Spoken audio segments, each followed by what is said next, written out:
So, hi everyone. It's a great pleasure to be here with you today and present a topic that's near and dear to me. My name is Julien and I work as a UX designer at Ergon Informatik. Before we dive into my talk, I want to give you some context of what we do at Ergon so you can put things a bit in better perspective. We're a company based in Zurich. We've been around 40 years almost. 90% of our employees are engineers, and the vast majority are ETH alumni. We create bespoke software. So any one of you have been in Coop, for example, our software enables that their shelves are filled. We do from shipping and tracking between warehouse and their branches, or the software that runs on the employees' handheld devices. Like that type of software we do. And we're not only a software powerhouse, but we offer services in all phases of a software development project. Starting from strategy and consulting, then where I come into play with ideation, research and discovery, UX design, and then the bulk of what we do is security and engineering. And then you got, of course, testing, maintenance, and then continuous innovation. You're here, I guess, because you want to master all the mind traps. My main goal with this talk today is to make you aware that while we have the unique superpower of conscious thought, we still have a monkey brain that subconsciously navigates us through our world. While on an evolutionary scale, our societies evolved at lightning speed, our brains remained mostly the same. We still have these animal-like coping mechanisms, such as biases and fallacies. For those who've never heard of the term bias or fallacies, just a quick definition of what it is. It's just a systematic pattern that deviates from norm or rational judgment. Our thinking is limited as a result of an attempt to simplify information. So we have all these filters within us that come from personal experience or preferences, and we do that because we want to rapidly arrive at a solution or response. And most of this occurs subconsciously. And this makes kind of sense, right? I mean, back in the day when we were in the jungle, we needed some sort of mechanism in order to survive, or at least understand our environment. But we still do this today, right? And it's funny, our brain always tries to make sense of what it sees. Always. And sometimes our brains takes it a bit too far. Want some examples? These are, of course, bell peppers, or pepperoni, as we call them here, cut in half. But what did you see at first? The scared faces. Right? While this is a simple or rather funny example, others have a bit more of a drastic impact. Who has heard of the face on Mars? Right? For those who didn't see it yet, it's a picture from the 70s when NASA went with one of their first satellites. And when they published that image, right away, conspiracy theories started immediately about a secret alien race. So when NASA went around Mars in 1998, so about 20 years later, as soon as their satellite went over that same area, they, of course, had to take another picture in order to debunk the whole thing. So you can clearly see, it's not a face. Before we continue, just a quick disclaimer, right? I'm not a psychologist. While I may not hold a degree in psychology, as a UX designer, I've worked to decode the mysteries of the mind. Cognitive science is an important aspect of my job. How do we perceive and make sense of things around us? And most importantly, how does it affect our decisions? So let's embark on this exploration together with all these biases, and let me show you the first one. And it's about you. The blind spot bias refers to the cognitive bias where you, or just like any individual, believe that they're less biased, more rational, and less susceptible to cognitive biases than others. In other words, you tend to recognize the existence of biases in others, but you underestimate the presence of the same biases in yourself. A classic example for me is the social media consumption, right? You don't fall into these traps of binge watching, for example, on YouTube or TikTok, right? Only the others in this room fall for it. But I'm afraid to say we're all just as susceptible as the others. Speaking of social media platform, their whole business model kind of feeds off this bias, right? The confirmation bias, where it's the tendency to seek out and interpret information that confirms our pre-existing beliefs, right? And that effect is strongest for desired outcomes, emotionally charged issues, and deeply entrenched beliefs. The confirmation bias cannot be eliminated, right? It can only be managed, either like through education, with this talk, could be a first step, or just like training in critical thinking skills, right? And it has to be a conscious effort, right? Because our mind has another trick up its sleeves. We overestimate the extent to which others share our beliefs and our behavior, and this is called the false consensus bias, right? So we naturally assume that our personal qualities, our characteristics, beliefs, and actions are just like relatively widespread throughout the population. And this bias is especially prevalent in group settings, where you think the collective opinion of your own group matches that of the larger population. And this happens so quickly in project teams, like in software project teams, right? Because the members of a group, they reach a consensus, relatively fast. And why it is like that, I will talk about it later in this talk. And when you're working within a group, right, unless you get outside perspective, you don't encounter those who can dispute your consensus. Right?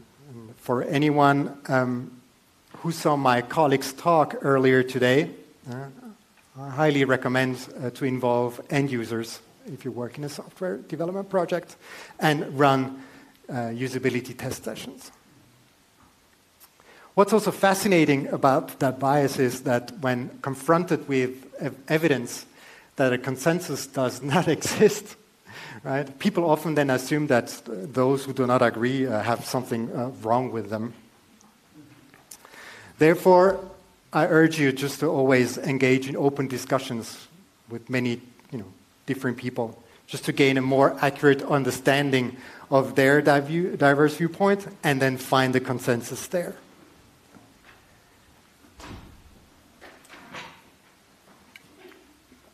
And engaging in discussions also helps mitigate this next bias, the nirvana fallacy. You've probably all heard this phrase before, right? Perfect is the enemy of good. And even if you don't think yourself as being perfectionist, you're still affected by it, right? Because the nirvana fallacy occurs when an argument or a proposal is just rejected because it's neither perfect or ideal, even though it just may be practical and an effective solution in the real world.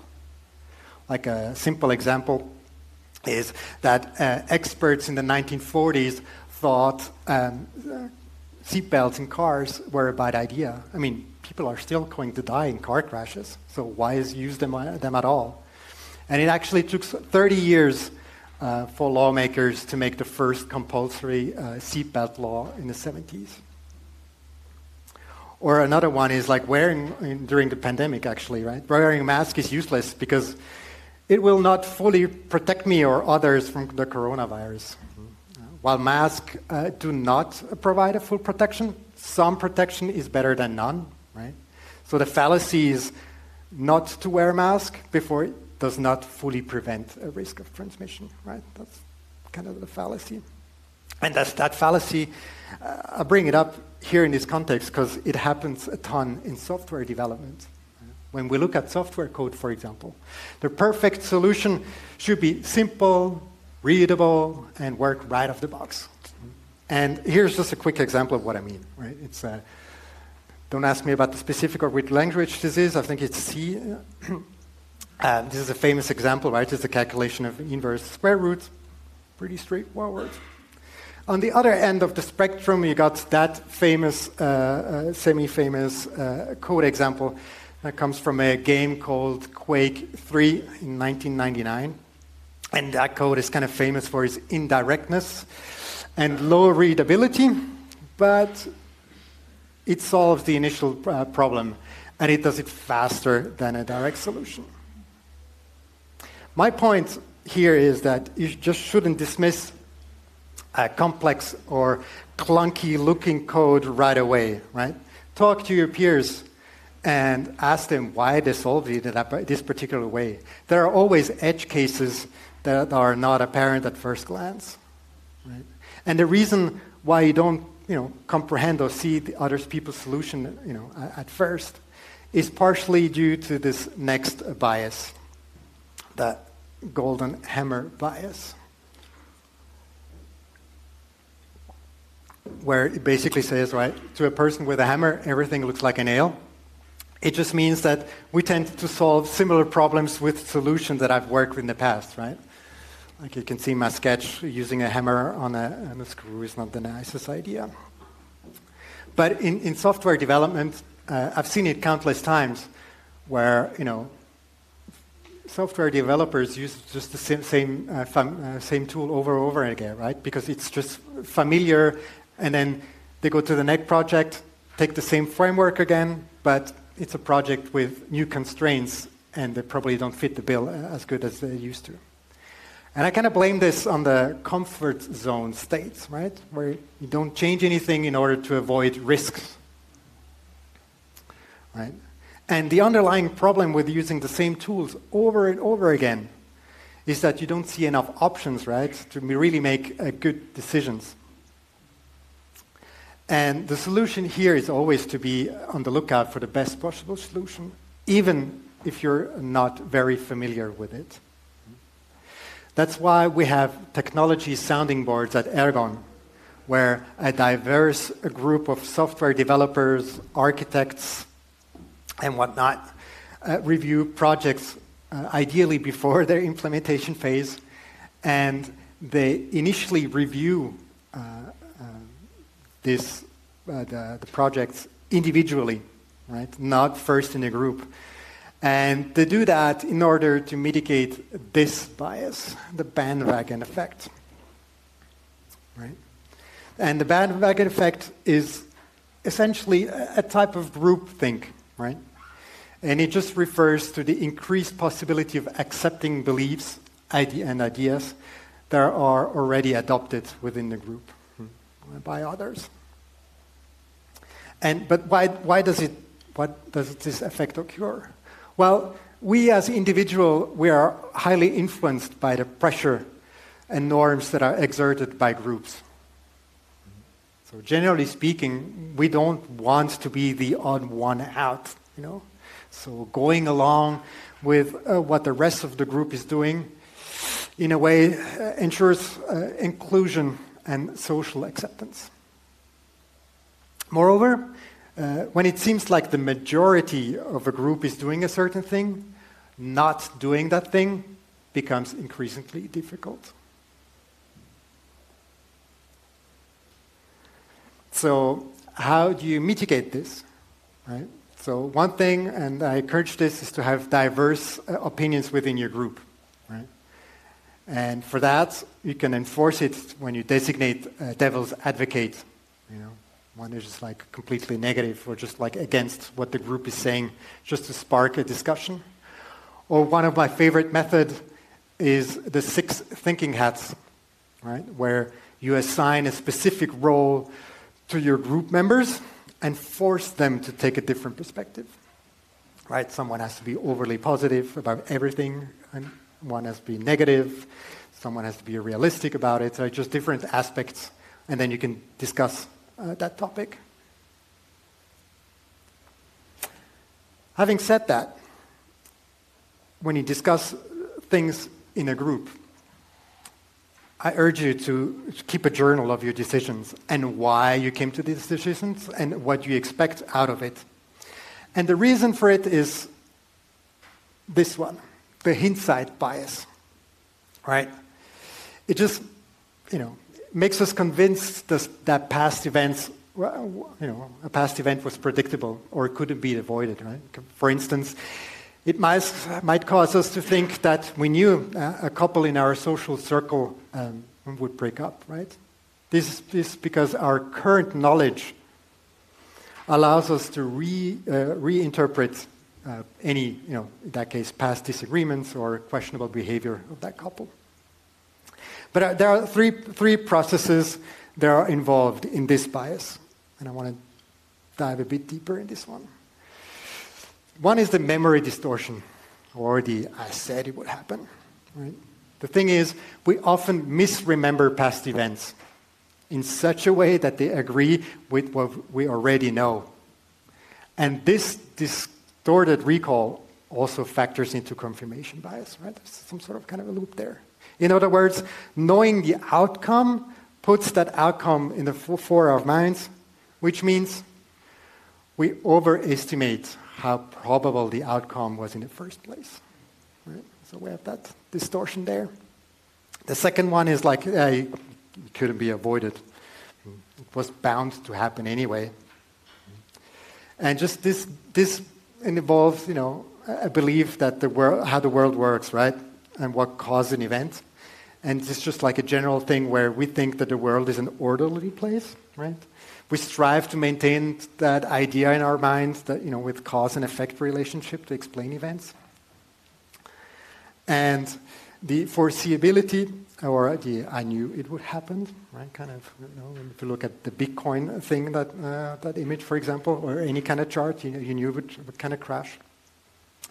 This just happens when you retrospectively think that you were able to foresee or predict an end result, right? Like, I knew it all along effect, kind of. But it's always easy to understand an event in retrospect when all the information is still available to us. So like I said, if you take a decision within a group, right, not only track the decision, but also, right, what are the possible outcomes? So that if you look back at it, like, okay, yeah, we didn't know that back then, and that's what we expected, and then everything makes more kind of sense. Right? And at Ergon, we typically track big decisions just like that in projects and decision logs. And I urge you to do the same.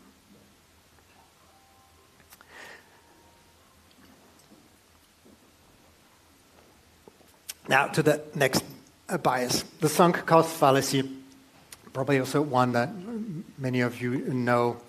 The sunk cost fallacy is just our tendency to continue to pursue an endeavor, right? Which we invested either like money, time, and effort, even though the current cost of doing so outweighs the benefits. And while the term sunk cost fallacy may sound like a technical jargon, it's a common decision-making pitfall both in life and in business. And the sunk cost fallacy can apply to trivial things like, right, you continue watching a boring movie you just bought, right? I bought it, so I'm going to finish watching it, but it doesn't bring you any pleasure at all. Or in a more serious matter, you refuse to pull out a failing business investment, or in software development, dump an inadequate tech stack, right? We put so much effort in it, we're just going to keep it. So I urge you to regularly reassess your decisions, right? And based on what they bring today, their current merits, and not how much time and effort you invested in it, right? Now you might wonder, like, why is it that our brain acts this way, right? Why do we cling on stuff that don't have any or much merit anymore? It's because we have a loss aversion. It's the tendency to just avoid losses, because psychologically, the thought of losing something is about 2 to 3 times stronger than gaining the same thing, right? Like a pure simple example, like losing 1,000 francs feels terrible, and winning 1,000 feels good, right? But like losing 1,000, it just like feels weights more. So as a result, we'll do everything we can do to just avoid losing, even if it means to sacrifice our chances to win even more. So as with sunk cost fallacy, loss aversion makes us stick with bad investments, because, like I just said many times now, we don't want to feel bad about losing. Therefore, you should make decision based on a balanced assessment, right? So what are the potential gains and losses, rather than just from the get-go think, being risk averse. Just try to make that, classic list of what are the positives about it and what are the negatives about it. Or if you want to be a bit more fancy, you do a SWOT analysis with, the strengths and weaknesses, and you have the opportunities and threats of with all these dimensions. You can reassess your decision or your situation. Now, I talked about a few of these biases and how do we mitigate this at Ergon, right? One point that I mentioned are these technology sounding boards. Like I said, ideally before the implementation phase. Sometimes after we do it also when a project went live or there's a big change coming up. Just always getting that outside perspective from different people can spark like something better for your project. We do pair programming, and we do reviews of all the code that's merged. We keep project decision logs, and something that's really dear to me, of course, as a UX designer, we apply user-centered design method. We try to get that outside view, people that never seen that project before, and see, do they understand it or not?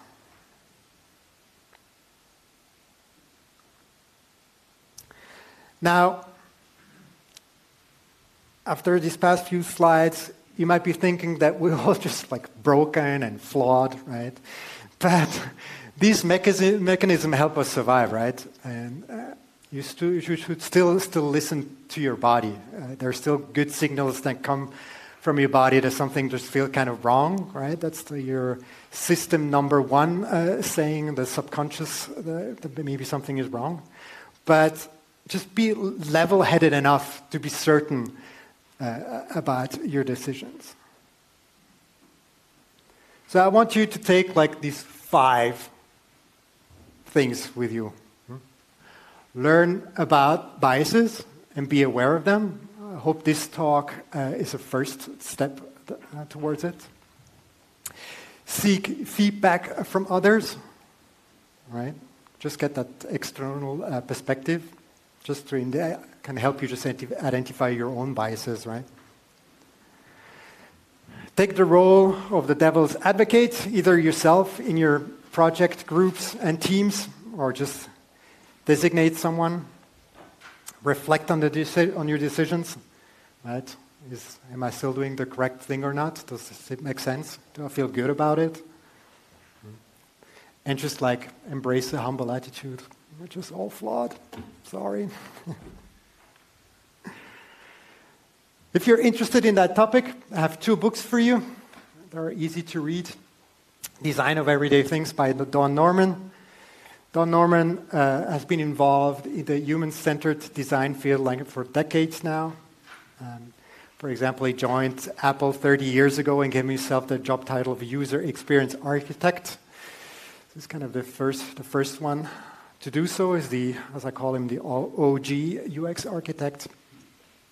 And the second one from Daniel Kahneman is a psychologist, but he's the co-recipient of a Nobel Prize for Economics in 2002 because he integrated psychological research and economic science, and that book is just a distillation of his work. So if you want to know why we come to decisions and why, I highly recommend that book. Well, I'm at the end of my talk. I thank you very much, and I open the floor for questions and discussions. Thank you.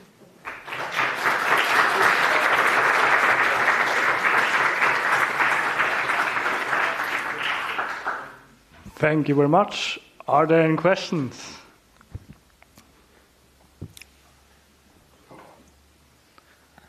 Is that now the positive bias of the good talk? Sorry.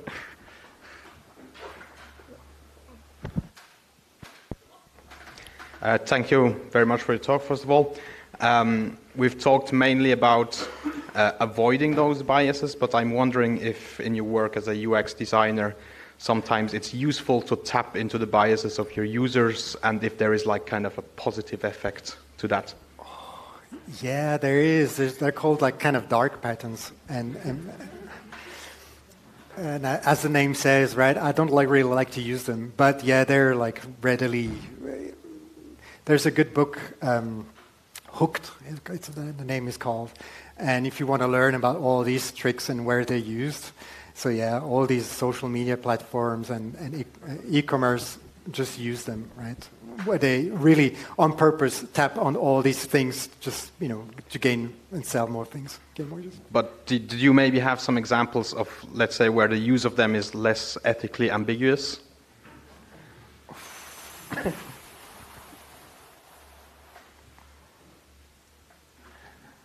Not really, to be honest. Like, I don't on top of my mind. Sorry. No, thank you so much. Are there any other questions? There's one at the front. Yes. Like, I'm curious whether we can have some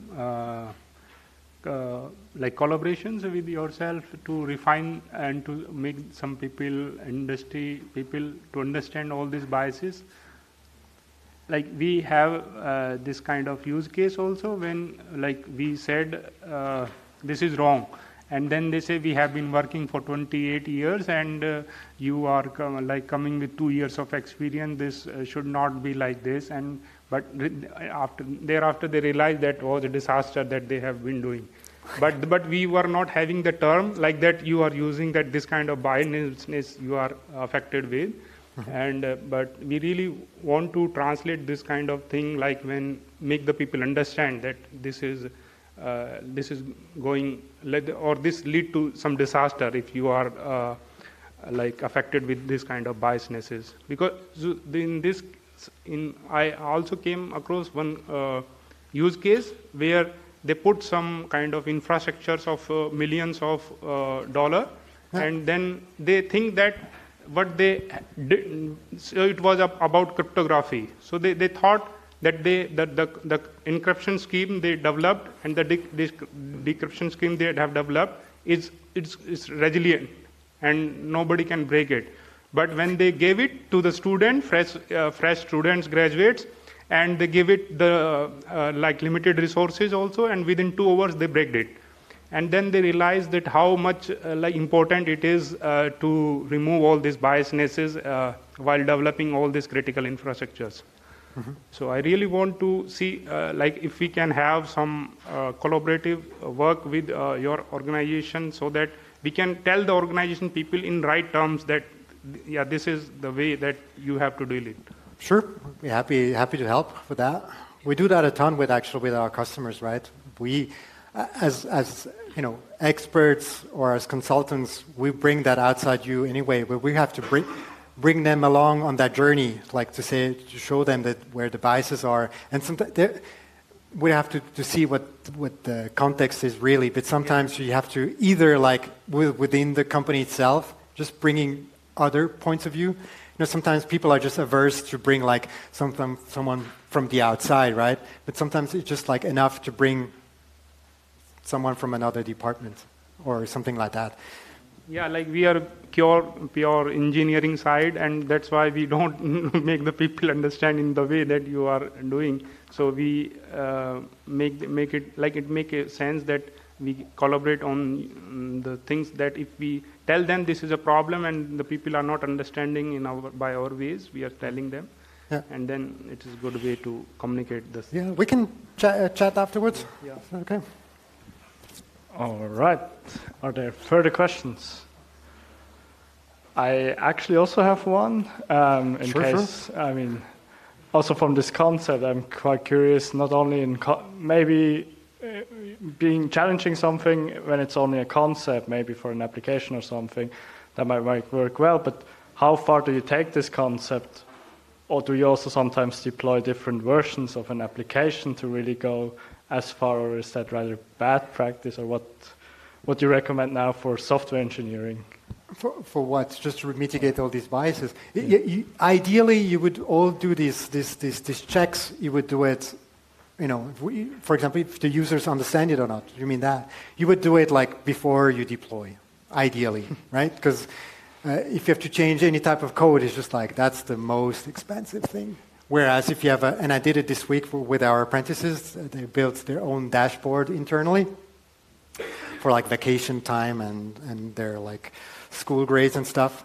And they all immediately jumped into like, we want to use Next.js and we want to use Kotlin, blah, blah, blah, blah. And I was like, no. Here you have a Sharpie, you have paper, and you're gonna draw it. And then we did this for like, half an hour. And then they went to the other apprentice and other like interns and asked them like, do you understand this or not? So like you want that sort of outside perspective, you want it as early as possible and not in later stages, ideally. Yeah. And it works with paper and stuff, right? Makes sense. More questions? I guess that's not the case, but if you still have questions, I mean, Ergon is still here. They have a booth outside. Okay. Also, thank you very much for coming. Also, the name of the VIScon organization committee.